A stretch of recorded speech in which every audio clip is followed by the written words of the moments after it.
लातूरच्या औसा हमीभाव खरेदी केंद्रावर शेतकरी अद्यापही थांबून आहेत। सोयाबीन हमीभाव खरेदीची मुदत संपूनही शेतकरी खरेदी केंद्रावर बाहेर ताटकळत उभे आहेत। पोर्टल सुरू करण्याची आता शेतकऱ्यांकडून मागणी होते।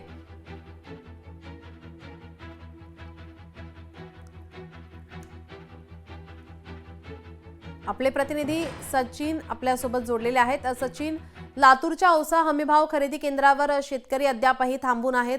काय म्हणणं आहे शेतकऱ्यांचं, काय मागणी करतायत? नक्कीच नीलम, जर पाहायला गेलं तर रात्री 12 वाजल्यापासूनच जे आहे ते लातूर जिल्ह्यातले खरेदी केंद्राचे जे आहे ते पोर्टल या ठिकाणी बंद झालेले आहेत। अनेक खरेदी केंद्रावर जे आहे ते या ठिकाणी शुकशुकाट पाहायला मिळाला। तिथून शेतकरी निराश होऊन हताश होऊन परत गेलेले आहेत।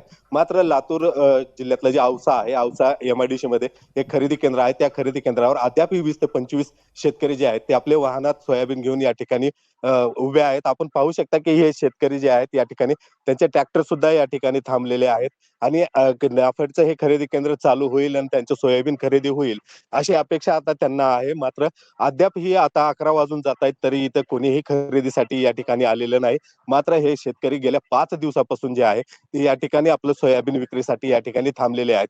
आपण आता आपल्यासोबत काही शेतकरी आहेत, आपण त्यांच्याकडनं जाणून घेऊयात की नेमकी काय परिस्थिती आहे। काय सांगाल आता सध्या जी काय परिस्थिती आहे, या ठिकाणी तुम्ही थांबलेले आहात अजूनही सोयाबीन, पण रात्री पोर्टल बंद झालेला आहे, काय सांगा? रात्री पोर्टल बंद झालेला आहे आणि मुदतवाढ दिली तर आमचं सोयाबीन SMS आम्हाला आलेले आहेत, त्याची खरेदी केली जात नाही। त्याची काहीतरी वर्णी लागावी। आता पोर्टल बंद आहे नेमकं, या ठिकाणी अजून कुठले अधिकारी सुद्धा आलेले नाहीत, तर तुमची आता सोयाबीन विक्री होईल का, काय वाटतं? ती आशेवर आम्ही थांबलेलो की व्हावी आमची खरेदी नाफेडनं करावी, हीच आशेवर आम्ही इथं उभारलोय। आज किती दिवस झाला आपण आज इथे? 5 दिवस झालं, 5 दिवस इथेच साहेब। काय परिस्थिती होती 5 दिवसात? परिस्थिती काय, पार इथून पार त्या रोडला लाईन होती वाहनाची, काही झाले पण 20-25 वाहन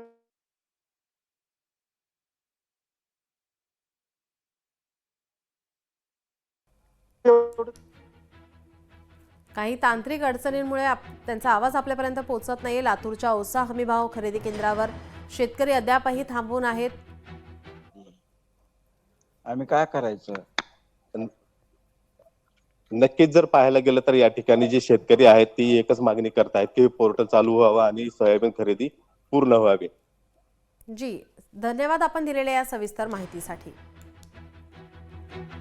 सोयाबीन खरेदीची मुदत वाढवण्याची शेतकऱ्यांकडून आता मागणी होतीये। पोर्टल बंद झाल्याने शेतकरी खोळंबले आहेत।